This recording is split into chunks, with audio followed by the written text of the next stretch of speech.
서울의 밤은 언제나처럼 화려했다. 강남의 심장부 거대한 빌딩들이 뿜어내는 네온사인이 젖은 아스팔트 위에서 어지럽게 춤을 췄다. 그 불빛의 향연에서 비껴난 어두운 뒷골목, 세상의 모든 소음과 빛을 개걸스럽게 삼키는 듯한 그곳에 한 여자가 있었다. 그녀의 이름은 안유진.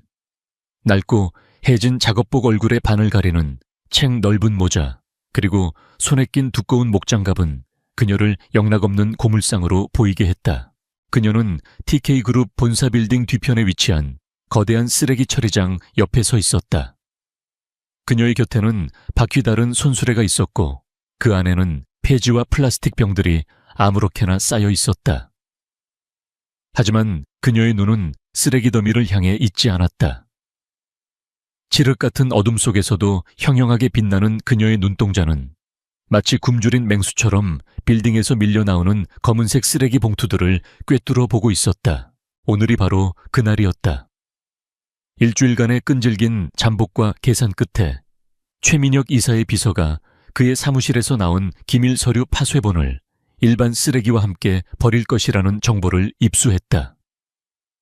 일반인이라면 그저 종이 조각에 불과하겠지만 유진에게는 부패한 권력의 심장을 찌를 비수 조각들이었다. 그녀는 숨을 죽이고 청소 용역업체 직원이 마지막 쓰레기 봉투를 지정된 장소에 던져놓고 사라지기를 기다렸다. 고요함이 내려앉자 유진은 민첩하게 움직였다. 그녀의 손놀림은 고물을 줍는 사람의 것이라고는 믿기 어려울 정도로 빠르고 정확했다. 예리한 칼로 특정 표식이 된 검은 봉투를 조심스럽게 찢자잘게 조각난 종이들이 쏟아져 나왔다. 그녀는 작은 손전등을 입에 물고 파쇄된 종이 조각들을 훑어보기 시작했다. 암호화된 단어 숫자, 그리고 희미하게 남은 직인의 흔적. 유진의 입가에 희미한 미소가 걸렸다. 빙고, 바로 그 순간이었다. 그녀가 증거물을 특수 제작된 작은 비닐팩에 담아 품 안에 숨기는 찰나 골목 입구에서 날카로운 타이어 마찰음과 함께 육중한 엔진 소리가 고막을 찢을 듯이 울려 퍼졌다. 유진은 본능적으로 몸을 돌렸다. 눈을 멀게 할 듯한 헤드라이트 불빛과 함께 검은색 세단 한 대가 좁은 골목길로 미끄러지듯 들어오고 있었다. 피할 시간이 없었다. 차는 유진의 낡은 손술에 옆구리를 그대로 들이받았다. 쾅문 하는 둔탁한 소리와 함께 손수레가 옆으로 나뒹굴었고 그 안에 있던 폐지들이 허공의 눈처럼 흩날렸다. 유진은 충격으로 몇 걸음 뒤로 물러섰지만 넘어지지는 않았다. 그녀는 모자챙을 더욱 깊이 눌렀으며 순식간에 평범하고 겁에 질린 고물상으로 위장했다. 하지만 그녀의 심장은 세차게 뛰고 있었다. 하필이면 지금, 하필이면 이곳에서 차 문이 열리고 잘 빠진 검은색 정장을 입은 남자 2명이 번개처럼 튀어나와 그녀의 앞을 막아섰다. 그들의 험악한 인상과 귀에 꽂힌 이어피스는 전문 경호원임을 말해주고 있었다. 괜찮습니까? 어디 다친 곳은 없습니까? 한 명이 사무적인 말투로 물었지만 그의 눈빛은 유진을 아래 위로 훑으며 경계심을 늦추지 않았다. 나는 괜찮아요. 유진은 일부러 목소리를 떨며 대답했다. 차는 괜찮나? 경호원의 이어피스에서 낮은 목소리가 흘러나왔다. 다른 경호원이 차의 앞 범퍼를 살피더니 보고했다. 회장님, 다행히 스크래치만 조금 났습니다. 큰 문제는 아닙니다. 회장님, 유진의 심장이 쿵 하고 내려앉았다. 이 차의 주인은 단순한 부자가 아니었다. TK그룹의 총수 강태준, 냉철한 카리스마와 완벽주의로 재계의 빙산이라 불리는 남자. 왜 그가 직접 차를 몰고 이 늦은 시간에 이런 누추한 뒷골목에 나타난 것일까? 계획에 없던 최악의 변수였다. 그때 운전석 문이 열리고 한 남자가 천천히 모습을 드러냈다. 짙은 밤의 어둠 속에서도 그의 존재감은 압도적이었다. L85cm는 좋게 넘어 보이는 큰 키 군더더기 없이 완벽한 수트핏 그리고 흐트러짐 없는 머리카락까지. 그는 바로 강태준이었다. 태준은 흩날리는 종이 조각들과 나뒹구는 손수레를 한번 훑어본 뒤 그의 시선은 유진에게로 향했다. 그는 보상을 요구하거나 화를 내거나 혹은 무시하고 지나갈 것이라는 유진의 예상을 모두 빗나갔다. 그는 아무 말 없이 그저 그녀를 쳐다보기만 했다. 경호원이 유진에게 다가와 고압적인 자세로 말했다. 이봐요, 아주머니. 회장님 차인 줄 알고 일부러 부딪힌 거 아니오. 보상금이라도 뜯어내려고. 유진은 고개를 들었다. 깊게 눌러쓴 모자 아래로 그녀의 두 눈이 어둠 속에서 날카롭게 빛났다. 그 순간 그녀는 더 이상 겁에 질린 고물상이 아니었다. 그녀의 눈빛에는 한치의 두려움도 비굴함도 없었다. 오직 차가운 분노와 꺾이지 않는 자존심만이 담겨 있었다. 당신 눈에는 내가 그렇게 보이나요? 유진의 목소리는 낮고 차분했지만 그 안에는 강철 같은 힘이 실려 있었다. 길은 당신들이 막았고 과속으로 들어온 것도 당신들입니다. 사과를 해야 할 쪽은 누구라고 생각하죠? 경호원은 순간 말문이 막혔다. 허름한 행색의 여자에게서 그런 당당한 태도가 나올 것이라고는 상상도 못했기 때문이다. 그가 무어라 쏘아붙이려 할 때 강태준이 손을 들어 그를 제지했다. 태준은 천천히 유진에게로 걸어왔다. 그의 구둣발이 젖은 바닥에 흩어진 폐지 조각들을 아무렇지 않게 밟았다. 그는 유진의 바로 앞에 멈춰 섰다. 값비싼 향수 냄새와 함께 위압적인 아우라가 그녀를 덮쳤다. 하지만 유진은 한 걸음도 물러서지 않았다. 태준은 그녀를 내려다보았다. 모자 그림자 때문에 얼굴은 잘 보이지 않았지만 어둠 속에서 유독 빛나는 그녀의 눈동자는 똑똑히 볼 수 있었다. 그 눈은 그가 지금까지 봐왔던 어떤 것과도 달랐다. 재벌가의 딸들이 가진 공허한 눈도 아니었고 자신에게 무언가를 바라는 여자들의 곁에 섞인 눈도 아니었다. 그 눈에는 짙은 안개 속에 감춰진 깊은 심연과 그 어떤 위협에도 굴복하지 않을 것 같은 강인한 의지가 담겨 있었다. 마치 잘 벼려진 칼날처럼 위험하면서도 치명적으로 매혹적이었다. 처음이었다. 강태준의 인생에서 이런 감정은 모든 것을 돈과 권력의 잣대로 판단해왔던 그의 세계가 이름 모를 고물상 여자의 눈빛 하나에 미세하게 균열이 가기 시작했다. 분노나 짜증이 아니었다. 심장이 불규칙하게 뛰기 시작하는 설명할 수 없는 강렬한 호기심과 끌림이었다. 그는 왜 이 여자가 조금도 위축되지 않는지 궁금했다. 왜 그의 앞에서 이토록 당당할 수 있는지, 그 눈빛 뒤에는 어떤 삶과 비밀이 숨겨져 있는지 알고 싶어졌다. 이름이 뭐지? 태준이 물었다. 그의 목소리는 저음이었지만 골목의 공기를 가를 만큼 뚜렷했다. 유진은 대답하지 않았다. 신분을 노출하는 것은 금물이었다. 그녀는 침묵으로 저항했다. 태준은 피식 웃었다. 그의 차가운 얼굴에 처음으로 표정 변화가 일어났다. 보상은 필요 없다. 내 부주의이기도 했으니. 하지만 내 채 부딪히고도 이름조차 알려주지 않는 건 예의가 아니지 않나. 예의는 같은 눈높이의 사람에게 차리는 겁니다. 유진이 맞받아쳤다. 당신들의 세계와 나의 세계는 다릅니다. 엮여서 좋을 것 없으니 그냥 가던 길 가시죠. 그녀는 몸을 돌려 흩어진 폐지들을 줍기 시작했다. 태준과 그의 경호원들을 마치 존재하지 않는 사람처럼 무시하는 태도였다. 그 모습에 경호원의 얼굴이 울그락불그락해졌지만 태준은 여전히 흥미로운 눈으로 그녀를 지켜볼 뿐이었다. 그는 그녀의 모든 움직임을 눈에 담았다. 더러운 폐지를 줍는 투박한 손길 속에서도 그녀의 허리는 꼿꼿했고 목선은 우아했다.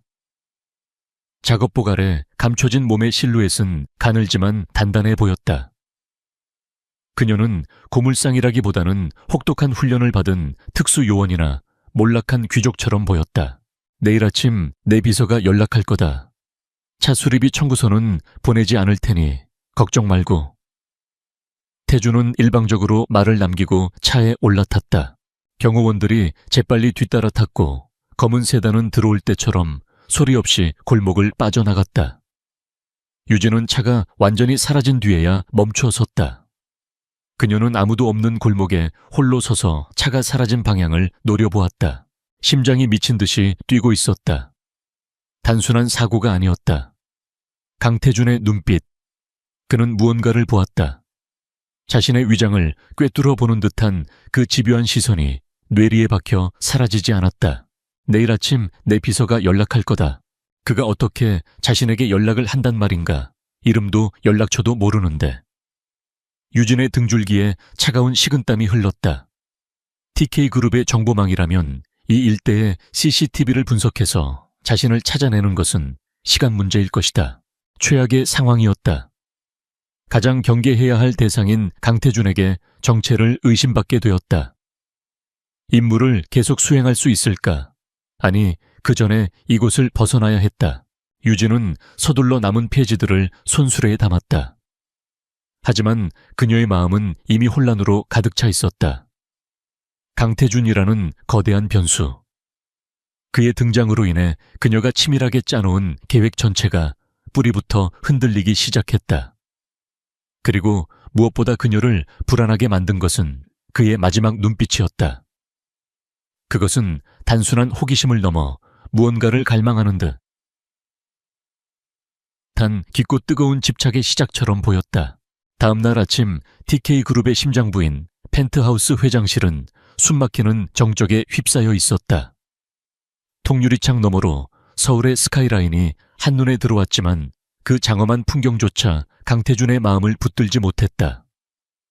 그는 최고급 가죽 의자에 몸을 묻은 채 어젯밤 뒷골목에서의 짧은 만남을 되풀이해서 곱씹고 있었다. 사고로 인한 차의 미세한 흠집이나 예상치 못하게 낭비된 시간 따위는 중요하지 않았다. 그의 머릿속을 온통 차지한 것은 이름 모를 그 여자의 눈빛이었다. 두려움에 질려 용서를 빌거나 반대로 돈을 노리고 악착같이 달려들 것이라는 그의 예상을 보기 좋게 배반했던 그 눈. 어둠 속에서도 칠흑같이 빛나던 세상의 모든 때를 묻히고도 결코 더러워지지 않을 것 같던 그 강렬한 눈동자. 그는 수많은 사람을 만나왔다. 그의 앞에서는 모두가 가면을 썼다. 존경과 충성을 연기했지만 그 뒤에는 탐욕과 질투가 숨어 있었고 아름다운 미소 뒤에는 계산적인 의도가 번뜩였다. 하지만 어젯밤 그 여자는 달랐다. 그녀는 아무것도 원하지 않았고 아무것도 연기하지 않았다.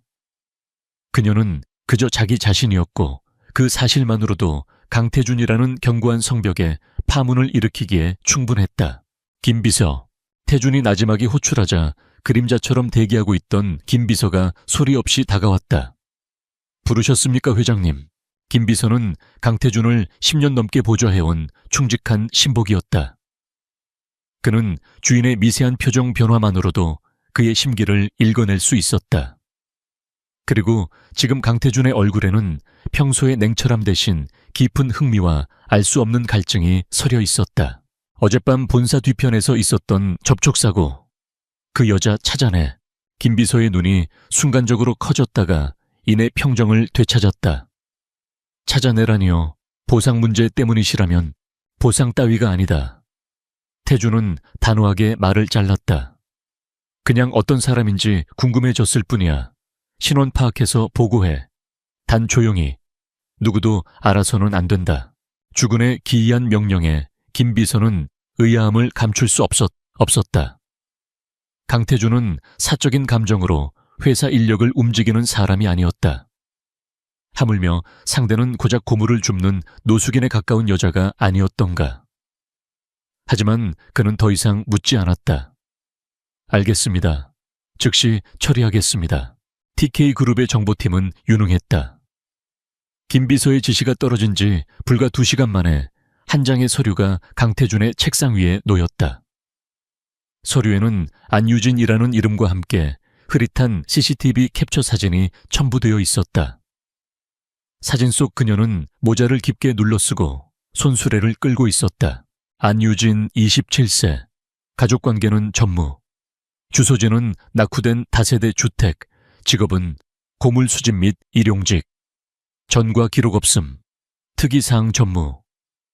김 비서가 담담하게 내용을 보고했다. 태준은 서류를 집어들었다. 너무나도 평범하고 너무나도 깨끗한 이력이었다. 하지만 그는 이것이 전부가 아니라는 것을 직감했다. 이 서류는 그녀의 진짜 모습을 가리기 위한 얇은 막에 불과했다. 어젯밤 그녀가 보여준 기계와 눈빛은 이런 서류 속의 삶에서 나올 수 있는 것이 아니었다. 그녀는 무언가를 숨기고 있었다. 거대한 비밀을. 재밌군. 태준의 입에 희미한 미소가 떠올랐다. 그는 만족스럽지 않은 사냥감을 만난 사자처럼 더 깊은 갈증을 느꼈다. 그는 그녀를 자신의 눈앞에 자신의 통제권 안에 두고 싶었다.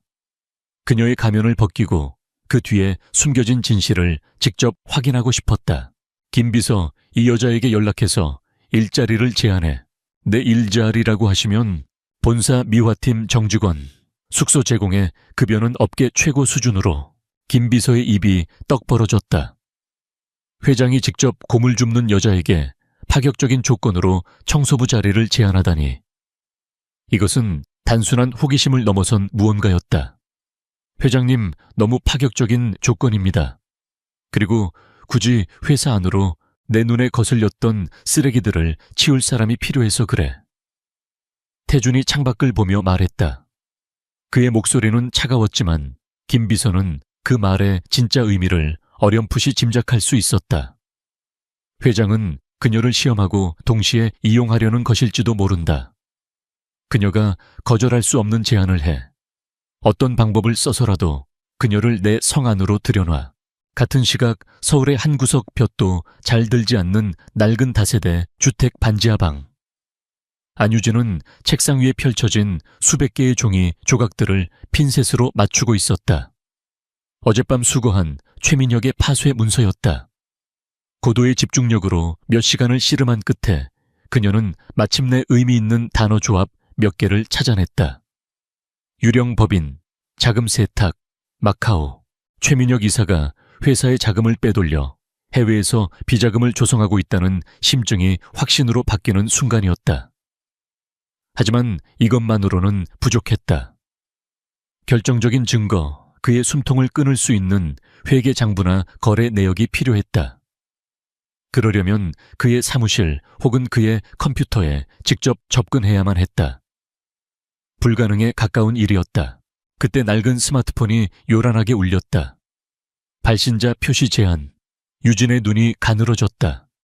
올가미가 생각보다 빨리 조여오고 있었다. 그녀는 잠시 망설이다 목소리를 가다듬고 전화를 받았다. 여보세요. 안유진 씨 되십니까?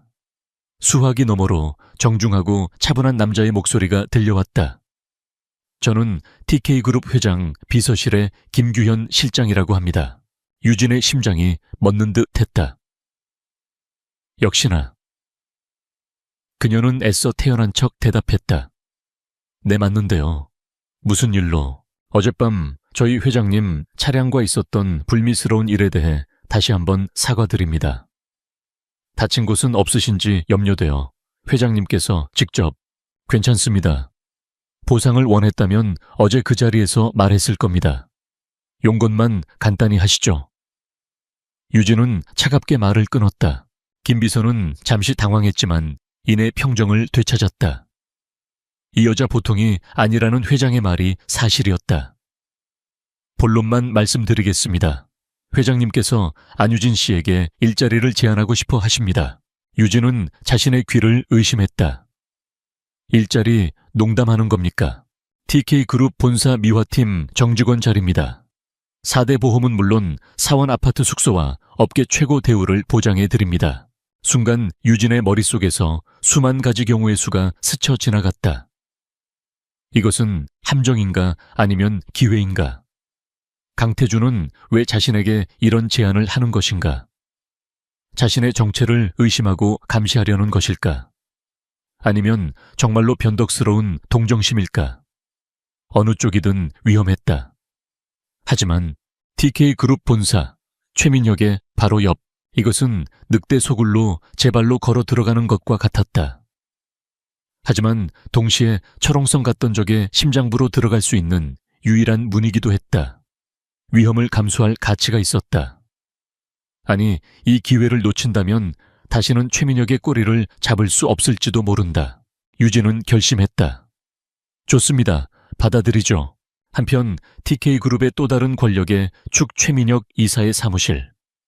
그는 최고급 이탈리아 가구로 채워진 방에서 시가를 피우며 부하의 보고를 받고 있었다. 어젯밤 회장님이 직접 차를 몰고 나가셨다가 뒷골목에서 작은 사고가 있었다고 합니다. 상대는 곰을 줍는 여자였다고. 최민혁은 코웃음을 쳤다. 강태준, 그 인간 별일이군. 얼음장 같은 놈이 그런 하찮은 일에 직접 나서다니.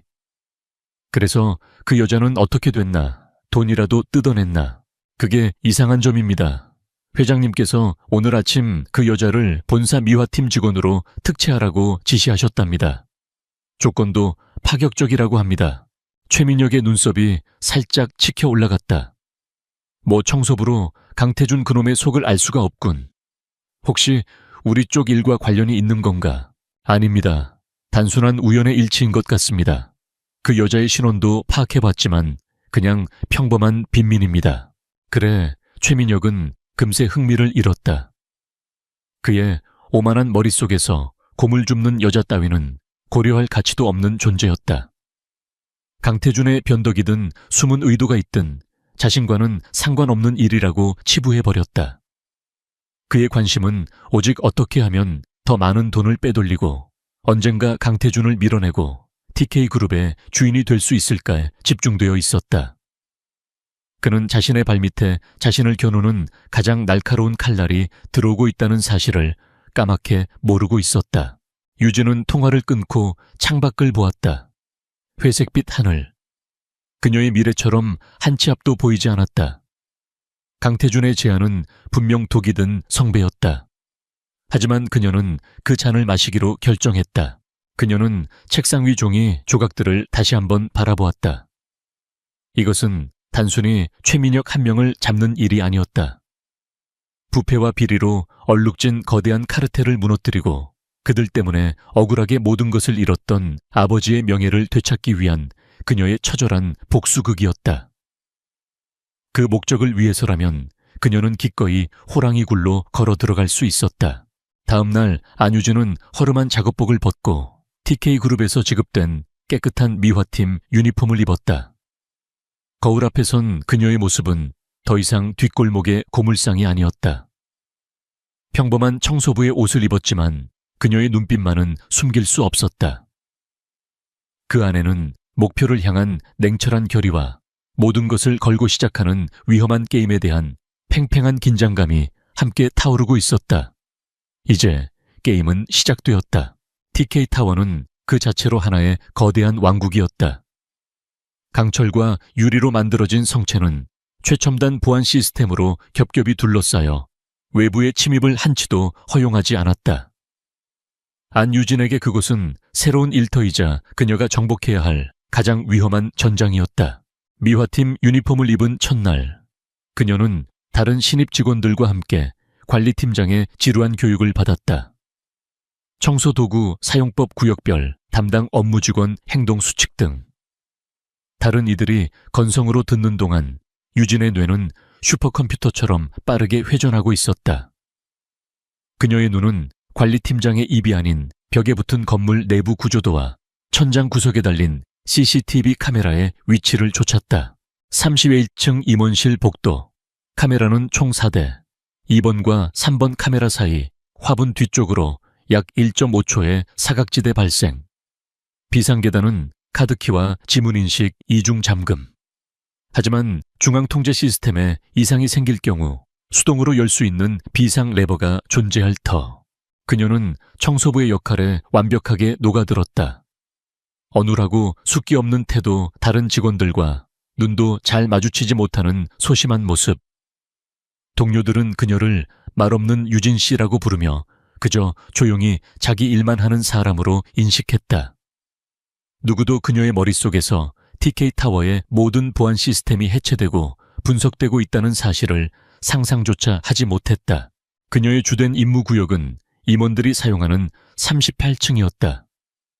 최민혁의 사무실이 있는 곳, 그곳은 그녀에게 기회이자 동시에 가장 위험한 지뢰밭이었다. 그녀의 손에 들린 대걸레는 더 이상 단순한 청소도구가 아니었다.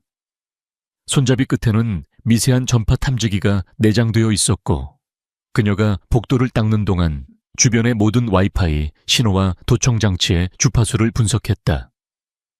그녀가 쓰는 청소 카트의 바퀴 하나에는 특수 제작된 복제 장치가 숨겨져 있었다. 최민혁의 비서가 자리를 비운 사이 그녀는 우연히 그녀의 책상 옆을 지나가며 카트를 살짝 부딪혔다. 그 찰나의 순간 비서의 책상 위에 놓인 출입 카드의 정보가 완벽하게 복제되었다. 유진의 모든 행동은 물 흐르듯 자연스러웠고 계산된 오차 범위 안에서 이루어졌다. 먼지를 털어내는 척하며 임원실 문틈에 초소형 광섬유 카메라를 설치했고 화분에 물을 주는 척하며 최민혁의 사무실 창가에 외부의 소리를 증폭시키는 지붕기를 부착했다. 그녀는 마치 거대한 거미처럼 TK타워의 심장부에 보이지 않는 거미줄을 촘촘히 쳐나가고 있었다. 그리고 그 모든 것을 펜트하우스 회장실에서 강태준이 지켜보고 있었다. 그의 책상 위에는 일반적인 업무용 모니터 외에 오직 그만이 접근할 수 있는 특별한 모니터가 하나 더 있었다. TK타워의 모든 CCTV 영상을 실시간으로 확인할 수 있는 마스터 컨트롤러였다. 물론 그는 수백 개의 화면을 전부 보고 있지는 않았다. 그의 시선은 오직 하나의 화면, 38층 복도를 비추는 영상에 고정되어 있었다. 화면 속에는 안유진이 묵묵히 바닥을 닦고 있었다. 처음 며칠간 그는 그저 지켜보기만 했다. 그녀가 정말 평범한 청소부인지 아니면 자신의 의심이 맞는지 확인하고 싶었다. 하지만 시간이 지날수록 그의 의심은 확신으로 변해갔다. 그녀의 움직임에는 군더더기가 없었다. 청소를 하는 동선은 언제나 가장 효율적이었고 정해진 시간을 단 1초도 낭비하지 않았다. 그녀는 결코 불필요한 행동을 하거나 다른 직원들과 잡담을 나누지 않았다. 마치 고도로 훈련된 군인처럼 그녀의 모든 행동에는 목적이 있어 보였다. 제이어 여자 청소 카트를 항상 같은 자리에 세우는군. 태주는 혼잣말을 했다. 그가 지적한 곳은 38층 복도 엘리베이터 옆 와이파이 신호가 가장 약하게 잡히는 음영 지역이었다. 우연일까 아니. 그녀는 통신망의 감시를 피하는 방법을 알고 있는 것이다. 한 번은 그녀가 최민혁의 사무실 앞에서 실수로 물 양동이를 엎질렀다. 허둥지둥 물을 닦는 그녀의 모습은 영락없는 초보 청소부였다. 하지만 태준의 눈은 속지 않았다. 그는 그녀의 손이 젖은 걸레와 함께 문틈 아래를 스치면서 미세한 금속 조각 하나를 부착하는 것을 놓치지 않았다. 도어 센서를 교란시키는 장치일 것이다. 강태준의 입가에 흥미로운 미소가 번졌다. 그녀는 그가 상상했던 것 이상이었다. 단순한 스파이나 정보원이 아니었다. 그녀는 모든 것을 혼자서 해내고 있었다. 치밀한 계획, 대담한 실행력, 그리고 완벽한 연기력까지. 그는 대체 누구일까? 어떤 과거가 그녀를 이 위험한 싸움으로 내몬 것일까? 그는 김 비서를 불렀다. 안유진이라는 여자 뒷조사를 좀 더 깊게 해봐. 고아원 출신이든 해외 입양 기록이든 신락 같은 단서라도 찾아내. 지금 우리가 가진 자료는 전부 가짜다. 태준의 마음속에서 그녀에 대한 감정은 더욱 복잡해졌다. 처음의 강렬한 끌림은 이제 경이로움과 위험한 소유욕으로 변해가고 있었다. 그는 그녀를 이대로 위험에 방치하고 싶지 않았다. 동시에 그녀가 펼치는 이 위험천만한 연극의 끝을 보고 싶다는 잔인한 호기심도 솟아올랐다. 유진의 계획은 순조롭게 진행되고 있었다. 이제 마지막 단계만이 남았다. 최민혁의 컴퓨터에 직접 접근해 모든 비자금 내역과 거래 증거를 빼내는 것.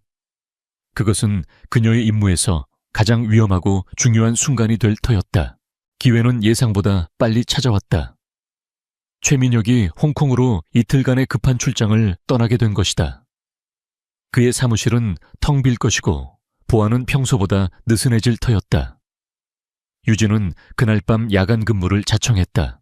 자정이 넘은 시각 38층 복도는 유진의 청소 카트 소리만이 정적을 갈랐다. 그녀는 마지막 순찰을 도는 경비원들이 사라진 것을 확인한 뒤 심호흡을 했다. 지금부터는 단 5분. 그 안에 모든 것을 끝내야 했다. 그녀는 최민혁의 사무실 문 앞에 섰다. 며칠 전 복제해둔 카드키를 꺼내 조용히 단말기에 갖다 댔다.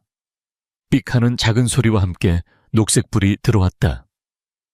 그녀는 가방에서 직접 만든 소형 전파 교란 장치를 꺼내 디지털 도어록에 갖다 댔다. 중앙통제실에 경고 신호가 가는 것을 3분간 막아줄 것이다. 문이 소리 없이 열렸다.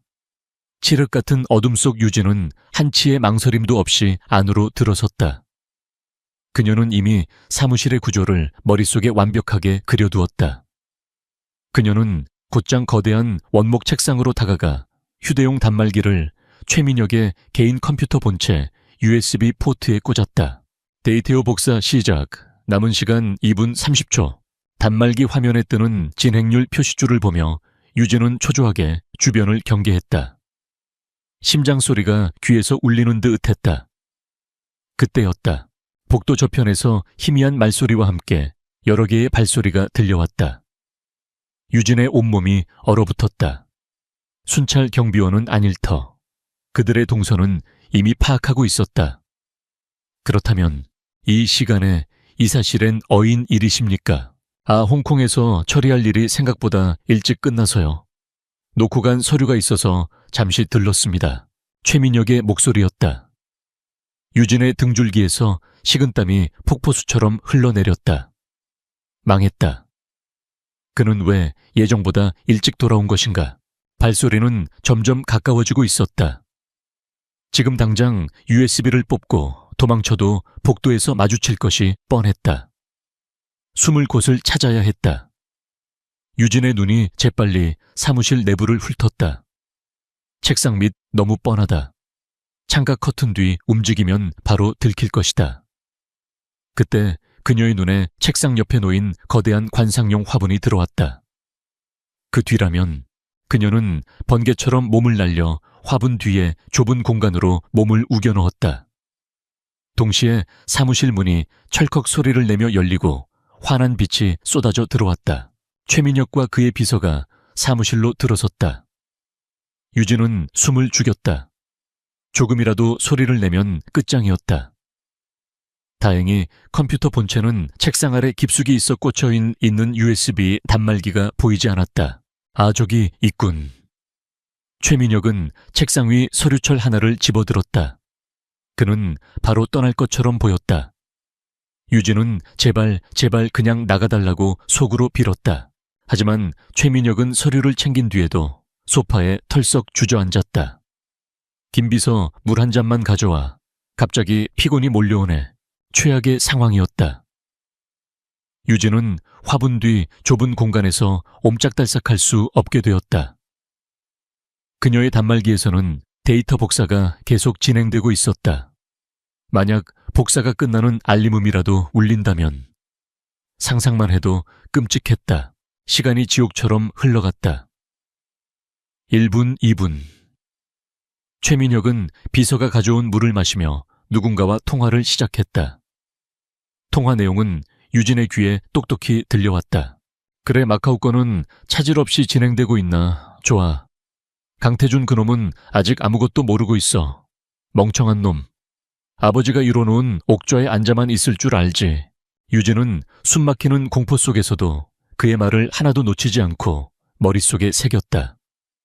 이것은 자신이 찾던 것보다 더한 살아있는 증거였다. 바로 그때 그녀의 품 안에서 미세한 진동이 울렸다. 데이터 복사가 완료되었다는 신호였다. 이제 나가기만 하면 된다. 하지만 어떻게? 최민혁이 통화를 끝내고 자리에서 일어섰다. 가자. 집에 가서 쉬어야겠다. 구원의 목소리였다. 유진은 안도의 한숨을 내쉬려다 입을 틀어막았다. 최민혁이 사무실을 나가기 직전 무언가 이상하다는 듯 고개를 갸웃거렸다. 이상하군. 내 컴퓨터 분명히 전원을 끄고 갔는데. 그는 자신의 컴퓨터 모니터가 희미하게 빛나고 있는 것을 발견했다. 절전 모드에서 데이터 전송으로 인해 활성화된 것이었다. 그의 눈이 가늘어졌다. 최민혁이 책상 쪽으로 걸어왔다. 유진의 심장은 발끝까지 떨어지는 듯했다. 이제 모든 것이 끝나는 것인가? 그가 책상 아래를 내려다보기 위해 허리를 숙이는 순간 이 사실 무슨 일입니까? 복도에서 다급한 목소리가 들려왔다. 최민혁이 짜증스럽게 고개를 돌렸다. 무슨 소란이야? 경비원 한 명이 헐레벌떡 달려와 보고했다. 지하 주차장에서 화재 경보가 울렸습니다. 지금 전 직원이 대피하고 있습니다. 최민혁의 얼굴이 굳어졌다. 뭐라고 이 시간에 화재 경보라니? 그는 컴퓨터를 확인하는 것을 잊은 채 비서와 함께 다급하게 사무실을 빠져나갔다. 사무실에 다시 혼자 남게 된 유진은 잠시 동안 멍하니 서 있었다. 화재 경보, 어떻게 이런 우연이? 그녀는 재빨리 컴퓨터에서 단말기를 뽑고 흔적을 지운 뒤 사무실을 빠져나왔다. 복도는 경보음과 비상등으로 아수라장이었다. 유진은 혼란을 틈타 다른 직원들 사이에 섞여 유유히 비상계단으로 향했다. 그리고 그 모든 상황을 펜트하우스의 강태준이 지켜보고 있었다. 그는 유진이 최민혁의 사무실로 들어가는 것을 보지 못했다. 그곳은 의도적으로 만들어진 CCTV 사각지대였기 때문이다. 하지만 그는 최민혁이 갑자기 돌아오고 유진이 갇혔다는 사실을 직감했다. 그리고 그는 자신의 권한으로 지하 주차장의 화재 경보기를 원격으로 작동시켰다. 그는 왜 자신이 그런 행동을 했는지 스스로도 설명할 수 없었다. 그저 저 대담한 여자가 저렇게 허무하게 잡히는 것을 보고 싶지 않았을 뿐이다. CCTV 화면 속 유진은 수많은 사람들 틈에 섞여 건물을 빠져나가고 있었다. 방금 전까지 죽음의 문턱에 있었던 사람이라고는 믿기지 않을 만큼 그녀의 표정은 평온했다. 하지만 태주는 보았다. 그녀가 인파 속에서 잠시 멈춰 서서 아무도 모르게 펜트하우스를 향해 고개를 드는 것을. 마치 모든 것을 알고 있다는 듯이 그 순간 둘의 시선이 CCTV 카메라를 통해 허공에서 부딪혔다. 강태준의 입가에 짙은 미소가 걸렸다. 이제 더 이상 숨바꼭질은 끝났다. 화재 경보 소동이 끝난 후 TK타워는 언제 그랬냐는 듯이 평온을 되찾았다. 직원들은 단순한 시스템 오류로 인한 해프닝으로 여기고 대수롭지 않게 넘어갔다. 하지만 안유진은 알고 있었다. 그것은 우연이나 오류가 아니었다. 누군가의 의도적인 개입 자신을 향한 보이지 않는 구원의 손길이었다. 그녀의 작은 반지하 방 컴퓨터 모니터의 푸른빛이 유진의 얼굴을 비추고 있었다. 그녀의 손가락은 키보드 위에서 춤을 추듯 움직였다. 최민혁의 컴퓨터에서 빼낸 데이터는 그녀의 눈앞에 있었지만 그것은 철저하게 암호화된 거대한 벽과 같았다. 몇 시간에 걸친 시도 끝에 그녀는 겨우 1차 방어벽을 뚫는 데 성공했다. 하지만 그 안에는 더 복잡하고 강력한 2차, 3차 암호가 그녀를 기다리고 있었다. 이건 최민혁 혼자서 할 수 있는 수준이 아니야. 전문 해커 조직 혹은 국가 기관급의 암호화 기술이다. 유진은 등받이에 몸을 기댔다. 데이터를 눈앞에 두고도 열 수 없는 무력감. 그리고 또 하나의 의문이 그녀의 머릿속을 떠나지 않았다. 그 화재 경보를 울린 건 누구일까? 유력한 용의자는 단 한 사람, 강태준이었다. 건물 전체의 보안 시스템을 자신의 장난감처럼 다룰 수 있는 사람. 그가 왜 자신을 도와준 것일까? 정체를 알면서도 묵인하는 이유는 그의 진짜 속셈은 무엇일까? 그는 적일까? 아군일까? 유진은 혼란스러웠다. 지금까지 그녀는 모든 것을 혼자서 계획하고 혼자서 실행해왔다. 누구도 믿지 않았고 누구에게도 의지하지 않았다. 그것이 이 비정한 세계에서 살아남는 유일한 방법이었기 때문이다. 하지만 이제 강태준이라는 예측 불가능한 변수가 그녀의 세계에 균열을 내고 있었다. 같은 시각 펜트하우스 회장실. 강태준은 김 비서의 보고를 받고 있었다. 말씀하신 대로 지하 주차장 스프링클러 오작동으로 인한 경보음으로 처리했습니다. 내부적으로도 추가 조사는 없을 겁니다. 잘했어. 태준은 짧게 대답했다. 그의 시선은 여전히 38층 복도를 비추는 CCTV 화면에 고정되어 있었다. 화면 속 안유진은 다른 미화원들과 함께 묵묵히 청소를 하고 있었다. 어젯밤의 소동 따위는 전혀 겪지 않은 사람처럼 태연한 모습이었다. 저 평온한 가면 아래 어떤 폭풍이 휘몰아치고 있을까? 회장님, 어젯밤의 일은 너무 위험했습니다. 만약 최 이사에게 무언가 단서라도 잡혔다면, 김 비서가 우려 섞인 목소리로 말했다. 그래서 더는 지켜만 볼 수 없다는 거다. 태준이 자리에서 일어섰다. 그 여자 혼자서는 최민혁을 무너뜨릴 수 없어. 저건 자살 행위나 다름없다. 그는 오랫동안 최민혁을 주시해왔다. 최민혁이 회사의 자금을 빼돌리고 있다는 심증은 있었지만 꼬리가 잡히지 않았다. 그는 교활했고 그의 뒤에는 태준조차 함부로 건드릴 수 없는 정계의 거물들이 방패처럼 버티고 있었다. 섣불리 쳤다가는 역공을 당해 그룹 전체가 흔들릴 수도 있었다. 그래서 태준은 결정적인 증거, 그들의 연결고리를 한 번에 끊어버릴 수 있는 스모킹건을 기다리고 있었다. 안유진의 등장은 그에게 예상치 못한 기회였다. 그녀는 태준이 미처 생각하지 못한 방식으로 최민혁의 심장부로 파고들었다. 하지만 그녀의 방식은 너무나도 위험했다. 마치 외줄 위에서 칼춤을 추는 것과 같았다. 김비서 최민혁이 운영하는 청담동의 갤러리 R을 알아봐. 최근 그곳에서 수상한 자금 흐름이 포착됐다는 보고가 있었어. 아마 최민혁의 비밀 금고는 그곳에 있을 거다. 오늘 밤 그곳의 모든 보안을 해제해. 내가 직접 가봐야겠어.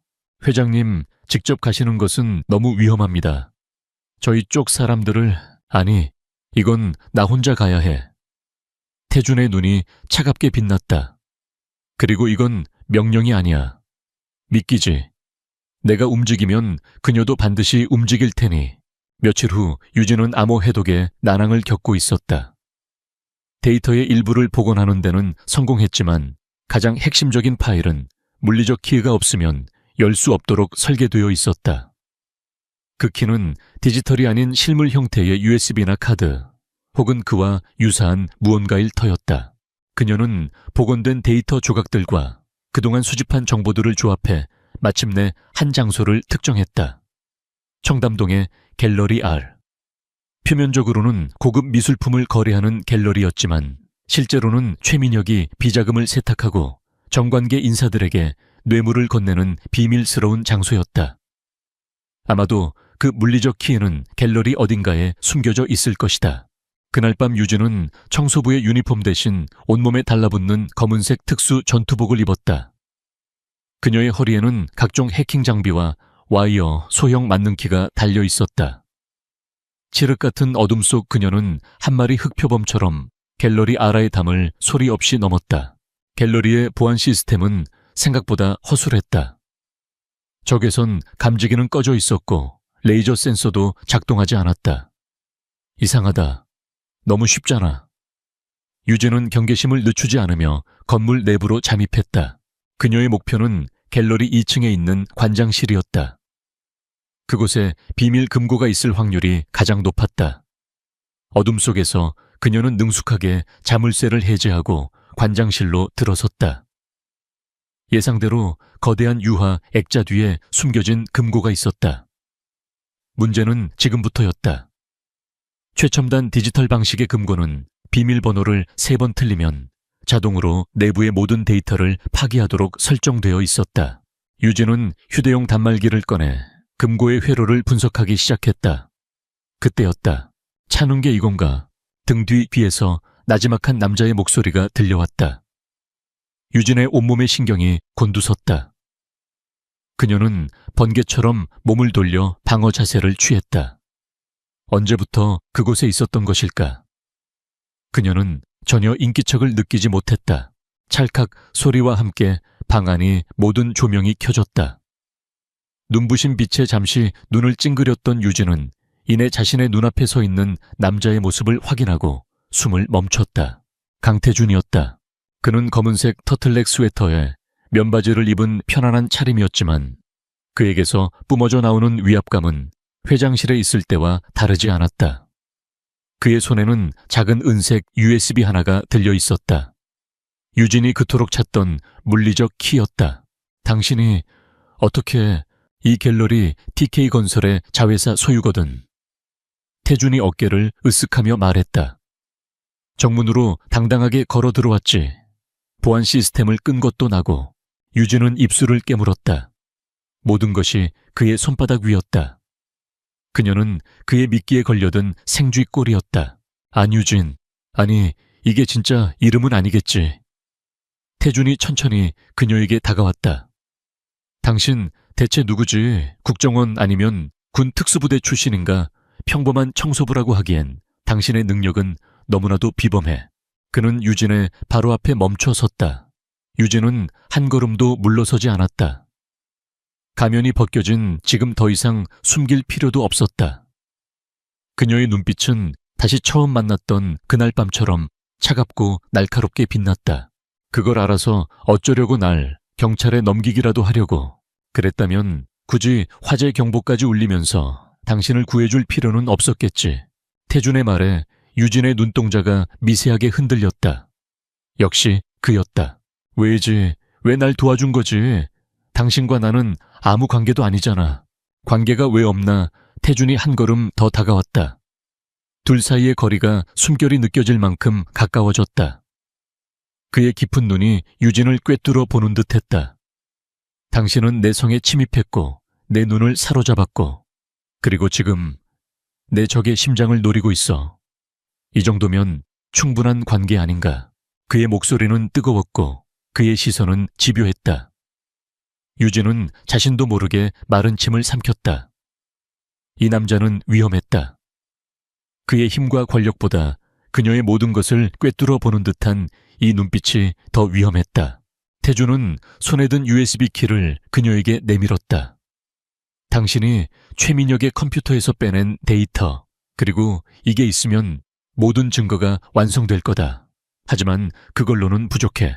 무서운 뜻이지. 초해민혁의 뒤에는 거대한 카르텔이 있어. 정계와 검찰의 고위급 인사들이 얽혀 있지. 증거만으로 그를 무너뜨릴 수는 없어. 그들이 어떻게든 최민혁을 빼내고 모든 죄를 당신에게 뒤집어 씌울 거다. 그것은 유진도 이미 예상하고 있던 바였다. 하지만 다른 방법이 없었다. 이제 혼자서 싸울 생각은 버려. 강태준이 말했다. 그의 목소리에는 거부할 수 없는 힘이 실려 있었다. 목표는 같잖아. 당신은 복수를 원하고 나는 내 회사에서 썩은 종양을 도려내고 싶어. 당신의 기술과 정보, 그리고 나의 자금과 권력. 힘을 합치면 우린 최민혁뿐만 아니라 그 뒤에 있는 놈들까지 전부 쓸어버릴 수 있어. 그는 유진에게 손을 내밀었다. 나와 손을 잡아 안유진. 이건 제안이자 유일한 선택지다. 정적이 흘렀다. 유진은 그의 내민 손과 그의 얼굴을 번갈아 보았다. 그의 눈에는 더 이상 호기심이나 흥미가 아니었다. 그것은 함께 전장을 헤쳐나갈 파트너를 향한 진지한 신뢰의 눈빛이었다. 지난 몇 년간 그녀는 캄캄한 어둠 속을 홀로 걸어왔다. 복수라는 단 하나의 목표만을 등대 삼아 위태로운 길을 걸어왔다. 그런데 지금 한 남자가 그녀의 어둠 속으로 들어와 함께 걷자고 손을 내밀고 있었다. 그 손을 잡는 순간 그녀의 인생은 다시 한번 송두리째 바뀔 터였다. 유진은 천천히 자신의 손을 들어 올렸다. 안유진이 강태준의 손을 잡는 순간 두 사람을 둘러싼 공기가 변했다. 더 이상 쫓고 쫓기는 긴장감이나 서로를 탐색하는 날 선 경계심은 없었다. 대신 하나의 목표를 향해 나아가는 동맹의 묵직한 신뢰와 그 이면에 흐르는 미묘한 끌림이 그 공간을 채웠다. 그들의 전쟁은 새로운 국면으로 접어들었다. 작전본부는 유진의 눅눅한 반지하 방에서 강태준이 비밀리에 마련한 한남동의 한 고급 빌라 펜트하우스로 옮겨졌다. 최첨단 장비로 가득 찬 그곳은 외부에서는 평범한 주택으로 보였지만 내부에는 TK그룹의 보안팀조차 알지 못하는 독립된 서버와 통신망이 구축되어 있었다. 유진은 갤러리에서 회수한 USB 키를 슈퍼컴퓨터에 연결했다. 강태준이 그녀의 등 뒤에서 숨을 죽이고 지켜보는 가운데 마지막 암호가 해제되고 거대한 데이터의 판도라 상자가 열렸다. 화면 위로 수백 개의 파일들이 폭포수처럼 쏟아져 나왔다. 유령 법인들의 거래 내역, 해외 조세, 피난처로 빼돌려진 자금의 흐름, 그리고 정관계 로비 리스트, 국회의원, 검찰총장, 언론사 사주에 이르기까지 최민혁이 돈과 약점으로 묶어놓은 거물들의 이름이 빼곡히 적혀 있었다. 그들이 받은 뇌물의 액수와 시기, 그리고 그 대가로 TK그룹에 제공한 특혜들이 상세하게 기록되어 있었다. 이 정도일 줄이야. 강태준의 목소리가 낮게 잠겨 있었다. 그는 최민혁이 부패했다는 것은 알았지만 그가 회사를 좀먹는 암세포를 넘어 나라 전체를 병들게 하는 거대한 악의 축이었다는 사실에 분노를 금할 수 없었다. 유진은 냉정을 잃지 않았다. 그녀의 손가락은 쉴 새 없이 움직이며 데이터 속에서 가장 치명적인 증거들을 분류하고 엮어 나가기 시작했다. 이 장부만으로는 부족해. 그들이 조작된 자료라고 발뺌하면 그만이야. 이 돈이 실제로 그들의 계좌로 흘러 들어갔다는 증거가 필요해. 그건 내가 하지. 강태준이 나섰다. TK그룹의 회장 권한으로 스위스 비밀 계좌까지 추적할 수 있는 라인을 가동시키겠어. 당신은 이 명단을 바탕으로 그들의 약점을 파고들어. 자금 문제, 여자 문제, 숨겨놓은 자식까지. 우리가 그들을 공격할 모든 무기를 찾아내. 두 사람의 공조는 완벽했다. 유진이 밤새 찾아낸 정보의 조각들을 던져주면 강태준은 자신의 권력과 네트워크를 이용해 그 조각들을 완성시켰다. 그는 전략을 세우고 판을 설계했으며 유진은 그의 설계에 따라 적진의 가장 깊숙한 곳을 파고드는 날카로운 창이 되었다. 마치 오랫동안 손발을 맞춰온 파트너처럼 그들은 서로의 능력을 신뢰하고 의지했다. 그들의 움직임이 빨라지자 최민혁의 거대한 성에도 균열이 생기기 시작했다. 강태준이 시카케타 처음이오나 나이브 겐산이오 때 최민혁의 자금줄 중 하나였던 해외 법인이 압박을 받기 시작했고 그가 관리하던 스위스 은행의 계좌가 금융정보분석원의 요청이라는 명목으로 동결되었다. 최민혁은 멍청하지 않았다. 그는 자신을 향해 보이지 않는 그물이 조여오고 있음을 본능적으로 감지했다. 그의 오만함은 이제 편집증적인 분노와 불안으로 변해갔다. 대체 누구야 어떤 놈이 감히 내 뒤를 캐고 다니는 거지. 그는 자신의 사무실에서 값비싼 양주잔을 벽에 던지며 포효했다. 그는 강태준을 의심했지만 물증이 없었다. 강태준의 움직임은 너무나도 합법적이고 정상적인 경영 활동의 범주 안에 있었다. 그렇다면 내부에 쥐새끼가 있다는 뜻이다. 최민혁의 의심은 최근 회장의 특채로 들어온 그 청소부 여자에게로 향했다. 처음에는 대수롭지 않게 여겼지만 돌이켜보면 모든 것이 이상했다. 회장이 직접 청소부를 스카우트한 것부터 그녀가 자신의 층에 배치된 것까지 최민혁은 방역을 결심했다. 그는 먼저 강태준을 흔들기로 했다. 그의 정계 인맥을 총동원해 TK건설이 사활을 걸고 진행하던 대규모 신도시 건설 프로젝트에 제동을 걸었다. 갑작스러운 환경 영향평가, 제조사 지역 주민들의 조직적인 반대 시위. 프로젝트는 무기한 중단될 위기에 처했고 TK그룹의 주가는 폭락했다. 회장님, 이사회에서 회장님의 경영 능력에 대한 불만이 터져 나오고 있습니다. 김 비서가 침통한 얼굴로 보고했다. 하지만 강태준은 흔들리지 않았다. 예상했던 바다, 최민혁이 카드를 전부 꺼내도록 유도해. 그가 발악할수록 그의 패는 더 빨리 드러날 테니 강태준을 흔드는 것만으로는 부족하다고 판단한 최민혁은 이제 내부의 쥐새끼를 잡기 위한 덫을 놓았다. 그는 경쟁사인 서항그룹의 TK그룹의 차세대 반도체 기술에 대한 거짓 정보를 흘렸다. 단 그 정보는 오직 회장과 극소수의 임원만이 접근할 수 있는 서버에 저장된 것처럼 위장했다. 그리고 그 서버의 접속 기록에 안유진의 이름이 남도록 조작했다. 안전가옥에서 24시간 TK그룹의 내부 서버를 감시하던 유진은 즉시 이상 신호를 감지했다. 덫이다. 그녀는 최민혁이 자신을 산업 스파이로 몰아 제거하려 한다는 것을 간파했다. 증거 조작이 완료되고 그들이 보안팀을 대동하고 자신을 덮치기 전에 서버에 남겨진 거짓 기록을 삭제해야만 했다. 나 혼자 가야 해. 이건 내 문제야. 유진이 자리에서 일어나며 말했다. 안 돼. 위험해. 강태준이 그녀의 앞을 막아섰다. 최민혁이 파놓은 함정이야. 널 기다리고 있을 거다. 알아. 하지만 가지 않으면 난 여기서 끝이야. 당신에게도 피해가 갈 거고.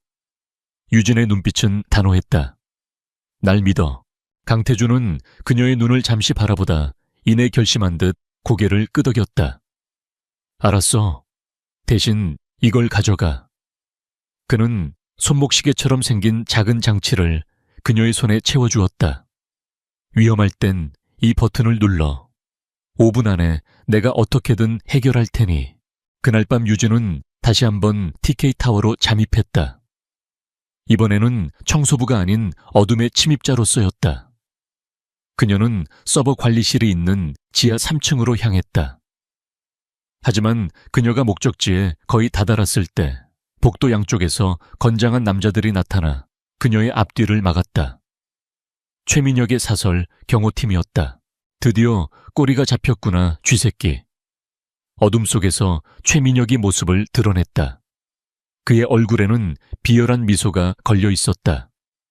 내년의 배우가 강태준이라는 것도 다 알고 있다.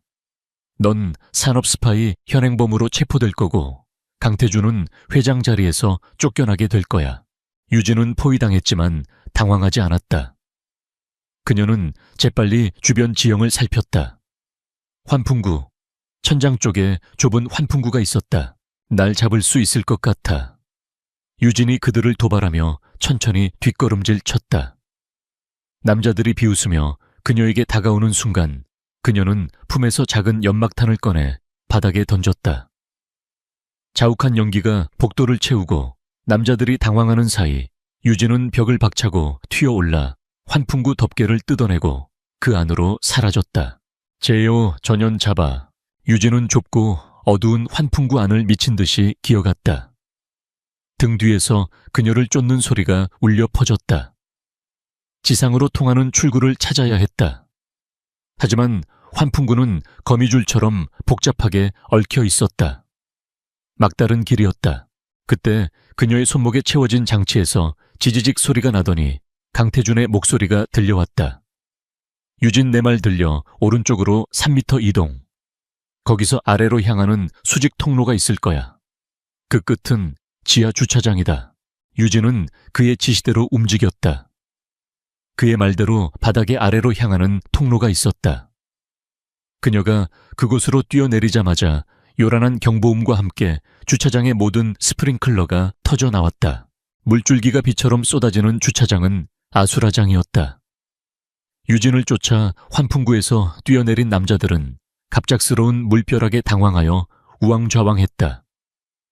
그 순간 칠흑 같은 어둠을 뚫고 헤드라이트 불빛과 함께 익숙한 검은색 세단이 미끄러지듯 그녀의 앞에 멈춰 섰다. 운전석 창문이 내려가고 강태준이 얼굴을 내밀었다. 타. 유진은 망설일 틈도 없이 조수석에 올라탔다. 차는 굉음과 함께 주차장을 빠져나갔다. 백미러를 통해 물에 빠진 생쥐꼴이 된 채 망연자실 서 있는 최민혁의 부하들 모습이 보였다. 안전가옥으로 돌아오는 내내 차 안에는 침묵이 흘렀다. 유진은 흠뻑 젖은 머리카락을 쓸어 넘기며 거친 숨을 몰아쉬었다. 강태준은 말없이 운전에만 집중했다. 빌라에 도착하자마자 강태준은 유진에게 마른 수건과 갈아입을 옷을 건넸다. 일단 씻어. 감기 걸리겠어. 따뜻한 물로 샤워를 하고 나온 유진은 그가 건넨 와이셔츠와 트레이닝 바지를 입었다. 그녀의 몸에 비해 턱없이 큰 와이셔츠는 마치 원피스처럼 보였다. 거실로 나오자 강태준이 따뜻한 코코아를 타서 그녀에게 건넸다. 고마워요. 유진이 작은 목소리로 말했다. 오늘 당신 아니었으면 말하지 마. 강태준이 그녀의 말을 막았다. 그는 소파에 앉아있는 그녀의 앞에 무릎을 꿇고 앉았다. 그는 손을 뻗어 아직 물기가 남아있는 그녀의 머리카락을 부드럽게 쓸어 넘겼다. 그의 손길은 조심스러웠고 그의 눈빛은 깊고 뜨거웠다. 다시는 혼자 위험한 짓 할 생각하지 마. 그의 목소리는 낮고 단호했다. 당신은 더 이상 혼자가 아니야. 그 순간 둘 사이의 모든 벽이 허물어졌다. 동맹이나 파트너라는 이름으로 포장할 수 없는 그 이상의 감정이 서로의 눈빛 속에서 폭발했다. 유진은 그의 눈을 피하지 않았다. 지난 시간 동안 그녀를 짓눌렀던 복수심과 고독의 무게가 그의 따뜻한 눈빛 속에서 녹아내리는 것 같았다. 강태준은 천천히 얼굴을 숙여 그녀의 입술에 부드럽게 입을 맞췄다. 그것은 격정적이지 않았지만 서로의 상처를 보듬고 영혼을 위로하는 듯한 깊고 애틋한 입맞춤이었다. 최민혁의 함정은 실패로 돌아갔지만 그들은 알고 있었다. 이것은 시작에 불과하다는 것을. 궁지에 몰린 쥐는 고양이를 물기 마련이다. 더 이상 물러설 곳이 없는 최민혁은 이제 무슨 짓을 할지 몰랐다. 마지막 결전의 시간이 다가오고 있었다. 강태준과의 입맞춤은 안유진의 얼어붙었던 마음에 불을 지폈다. 하지만 지금은 달콤한 감정에 빠져 있을 때가 아니었다. 최민혁이라는 독사는 마지막 발악을 준비하고 있었다. 산업 스파이라는 누명을 씌우는 데 실패하자 그는 이제 TK그룹 자체를 송두리째 삼키려는 야욕을 노골적으로 드러내기 시작했다. 그는 자신이 매수해둔 이사들을 선동하여 강태준의 경영 능력 부재를 문제 삼아 긴급 이사회 소집을 요구했다. 신도시 프로젝트 중단으로 인한 주가 하락은 그에게 더할 나위 없이 좋은 명분이 되어주었다. 그의 계획은 강태준을 회장 자리에서 끌어내리고 자신이 그 자리를 차지한 뒤 모든 비리의 흔적을 영원히 묻어버리는 것이었다. 이사회는 일주일 뒤입니다. 그때까지 최민혁을 막지 못하면 모든 것이 끝납니다. 안전가옥에서 김 비서가 브리핑을 하는 목소리는 무겁게 가라앉아 있었다. 유진과 태준은 서로를 마주보았다. 그들의 눈빛에는 위기감과 함께 마지막 결전을 앞둔 비장한 각오가 서려 있었다. 아니, 이건 기회야. 강태준이 입을 열었다. 최민혁이 스스로 판을 깔아주고 있어. 놈들을 한꺼번에 청소할 수 있는 최고의 무대를 마련해 준 거지. 그의 계획은 최민혁이 소집한 바로 그 이사회 자리에서 그의 모든 죄를 만천에 공개하는 것이었다. 하지만 유진은 고개를 저었다. 부족해. 우리가 가진 데이터는 결정적이지만 그들은 해킹으로 조작된 자료라고 우길 거야. 최민혁의 뒤에 있는 자들이 법과 언론을 총동원해서 우리를 음해 세력으로 몰아갈 거다. 누구도 부인할 수 없는 아날로그적인 증거. 그들의 손때가 묻은 무언가가 필요해. 유진은 지난 며칠간 밤을 새워 분석한 자료들 속에서 희미한 단서 하나를 발견했다. 최민혁은 극도로 신중한 인물이었다. 그는 디지털 데이터가 가진 위험성을 누구보다 잘 알고 있었다. 그래서 그는 최후의 보험을 마련해 두었다. 정관계 인사들에게 돈을 건네면서 그들의 서명이 담긴 충성 서약서와 같은 비밀 장부를 받아 보관하고 있었던 것이다. 그것이야말로 그들의 목에 들이댈 수 있는 가장 날카로운 칼날이었다. 문제는 그 장부의 위치였다. 유진은 최민혁의 동선과 자금 흐름을 역추적한 끝에 마침내 한 곳을 특정했다. 강남에 위치한 회원제 VVIP 클럽 에덴. 그곳 지하에 있는 개인 금고. 최민혁의 홍채와 지문 그리고 음성 인식을 모두 거쳐야만 열 수 있는 현존하는 최고의 보안 기술로 봉인된 곳이었다. 내가 가야 해. 유진이 망설임 없이 말했다. 미쳤어. 강태준이 버럭 소리를 질렀다. 그곳은 요새야. 혼자서는 절대 불가능해. 아니, 가능해. 유진의 눈이 이성적으로 빛났다. 이사회 당일 당신은 TK타워에서 기자회견을 열어 신도시 프로젝트와 관련된 중대 발표를 할 것이라고 예고해. 세상의 모든 이목을 TK타워로 집중시켜. 최민혁도 이사회 전에 당신의 의도를 파악하기 위해 반드시 그곳에 나타날 거야. 그가 자리를 비운 사이 내가 에덴으로 침투하겠어. 그것은 불가능에 가까운 작전이었다. 하지만 유진의 표정에는 한치의 흔들림도 없었다. 강태준은 그녀의 눈에서 결코 꺾을 수 없는 강철 같은 의지를 보았다. 그는 더 이상 그녀를 말릴 수 없다는 것을 깨달았다. 그는 그녀의 어깨를 붙잡았다. 반대우 씨, 살아 돌아와. 이사회 당일 서울은 TK그룹의 기자회견 소식으로 들썩였다. 수백 명의 기자들이 TK타워 로비를 가득 메웠다. 최민영 역시 불안한 얼굴로 이사회장에 나타나 강태준의 움직임을 예의주시하고 있었다. 모두의 시선이 TK타워에 쏠려 있는 동안 안유진은 클럽 에덴의 심장부로 숨어들고 있었다. 그녀는 클럽의 VIP 고객으로 위장해 내부로 잠입한 뒤 감시 시스템을 교란시키고 환풍구를 통해 지하 금고 구역으로 향했다. 레이저 감지망이 촘촘히 얽힌 복도를 그녀는 한 마리 나비처럼 유연한 몸놀림으로 통과했다. 마지막 관문 최민혁의 개인 금고. 지금부터 3분 그 안에 끝내야 한다. 유진은 소형 컴퓨터를 꺼내 금고의 보안 시스템에 연결했다. 지문 인식은 지난번 최민혁이 사무실에서 사용했던 유리잔에서 채취한 지문으로 통과했다. 문제는 홍채와 음성이었다.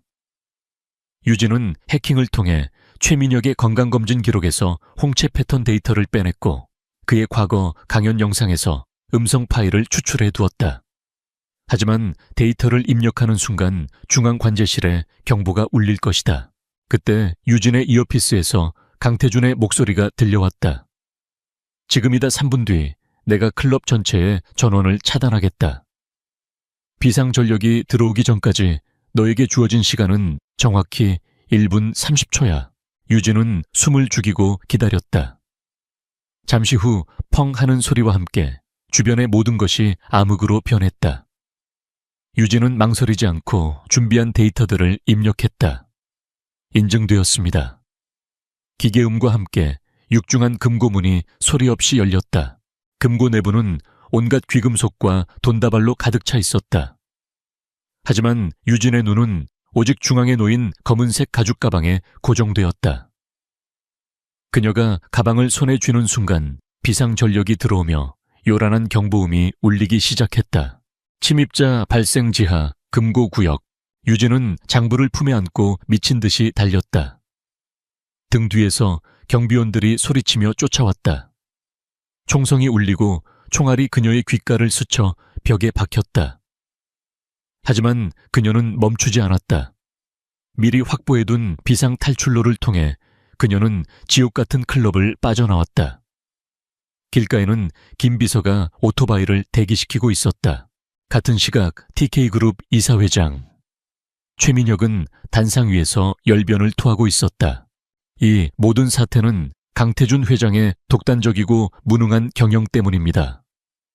더 이상 TK그룹의 미래를 이런 사람에게 맡길 수 없습니다. 저는 오늘 강태준 회장의 해임안을 긴급 발의하는 바입니다. 최민혁이 매수해둔 이사들이 박수를 치며 동조했다. 강태준은 아무 말 없이 팔짱을 낀 채 그 광경을 지켜보고 있었다.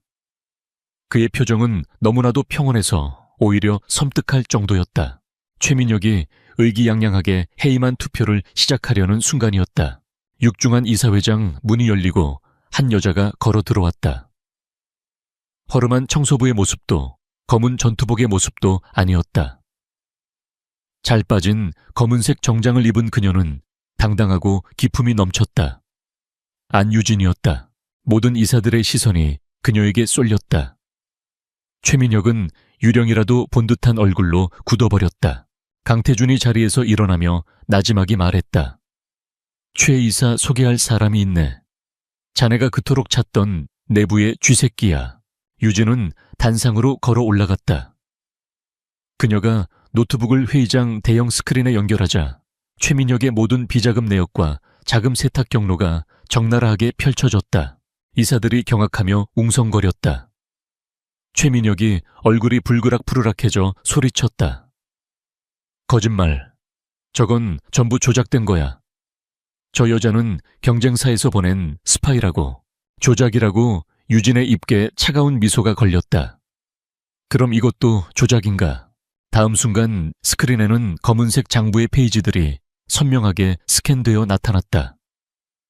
페이지마다 이사회에 앉아있는 몇몇 이사들과 정계 거물들의 이름, 그리고 그들의 친필 서명이 적혀 있었다. 부인할 수 없는 완벽한 증거였다.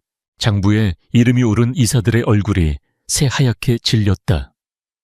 최민혁은 이제 모든 것이 끝났다는 것을 깨달았다. 그의 이성이 끊어졌다. 이게 다 너 때문이야.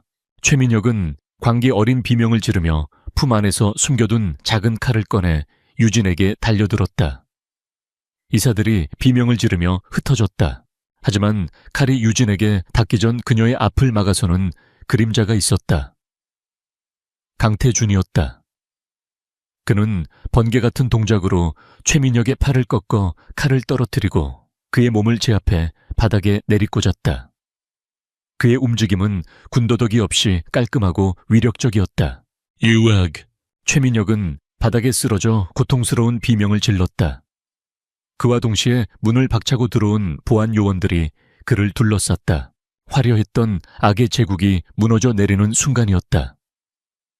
아수라장이 된 이사회장 한가운데 강태준은 유진을 자신의 품으로 끌어당겨 보호했다.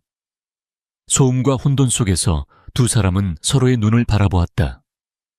길고 길었던 싸움의 끝. 그들의 눈에는 승리의 안도감과 서로를 향한 깊은 신뢰와 사랑이 가득 담겨 있었다. 전쟁은 마침내 끝났다. 최민혁의 몰락은 거대한 태풍의 시작이었다. 그가 체포되고 비밀 장부가 검찰의 손에 넘어가자 대한민국은 발칵 뒤집혔다. 정재계를 막론하고 수많은 거물급 인사들이 줄줄이 소환되었고 TK그룹 내부의 부패 세력 역시 모조리 숙청되었다. 강태준은 혼란의 중심에서 침착하게 그룹을 재정비하며 오히려 이번 사태를 썩은 뿌리를 도려내고 회사를 더욱 투명하고 강하게 만들 기회로 삼았다. 언론은 그를 스스로의 왕국을 정화한 젊은 군주라 칭하며 찬사를 보냈다.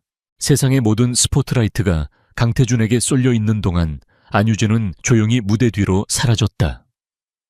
그녀는 검찰의 모든 자료를 넘기고 참고인 조사를 마친 뒤 세상의 관심 밖으로 자취를 감췄다.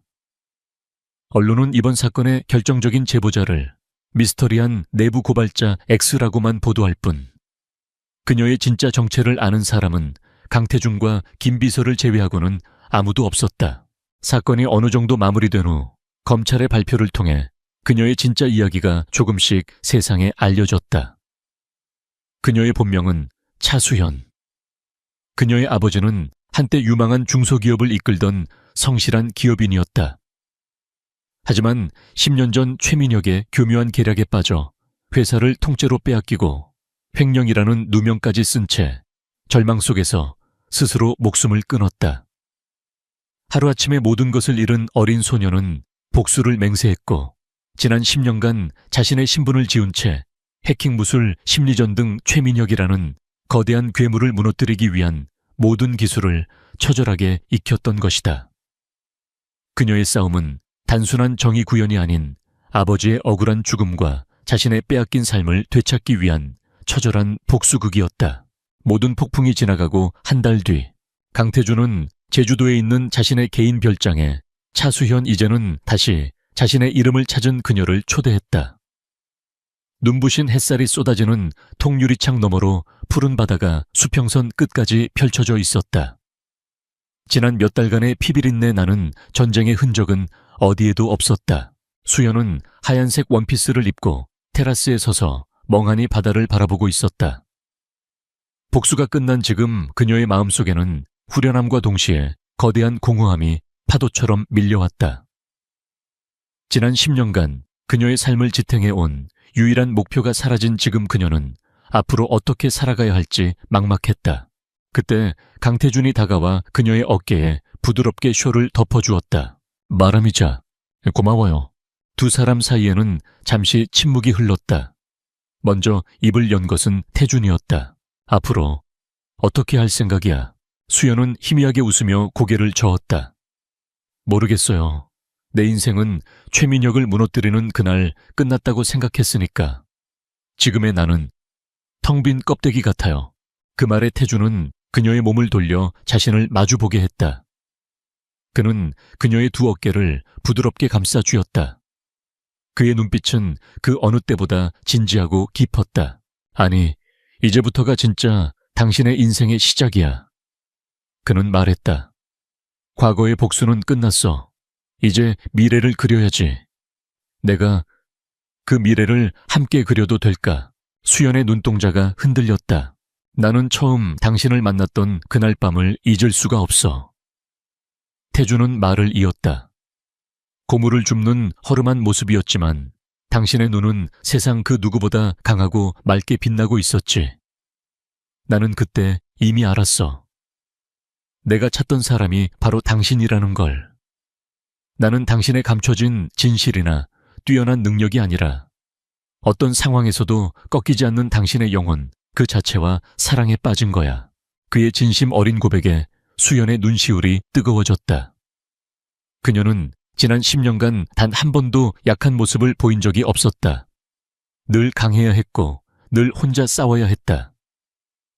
하지만 지금 이 남자의 앞에서 그녀는 자신을 짓누르던 모든 갑옷을 벗어 던지고 싶었다.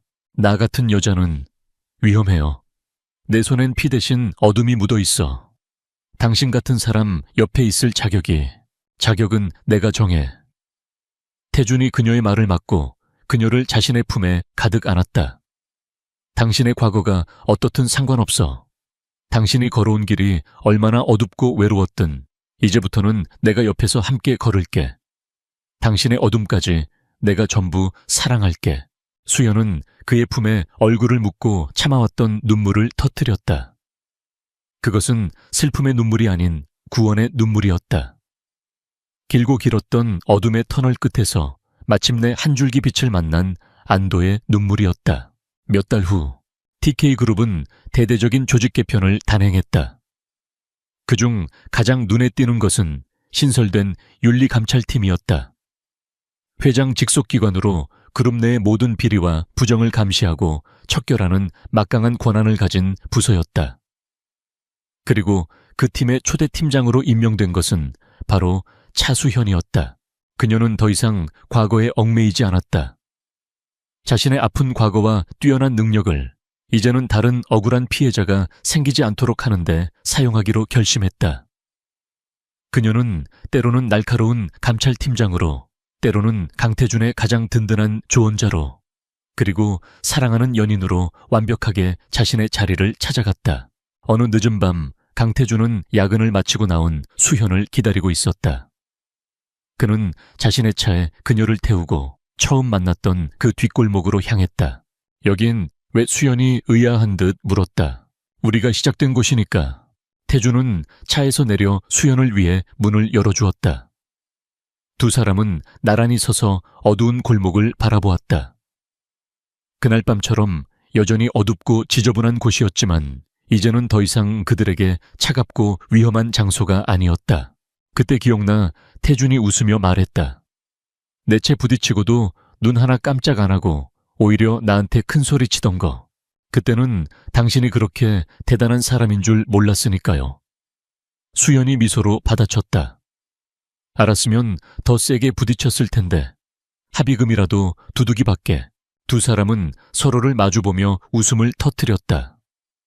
태준은 그녀의 손을 부드럽게 잡았다. 고물 줍는 여자가 내 인생의 가장 빛나는 보물이 될 줄은 꿈에도 몰랐어. 총재님, 차에 부딪힌 가난한 여자가 그 총재님의 마음을 훔치게 될 줄 누가 알았겠어요. 그들의 손가락이 단단하게 얽혔다.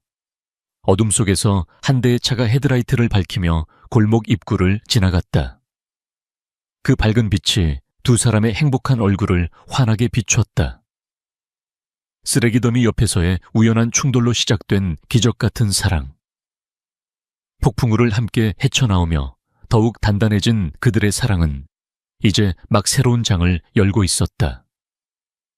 밤하늘의 별들이 그들의 빛나는 앞날을 축복하듯 반짝이고 있었다.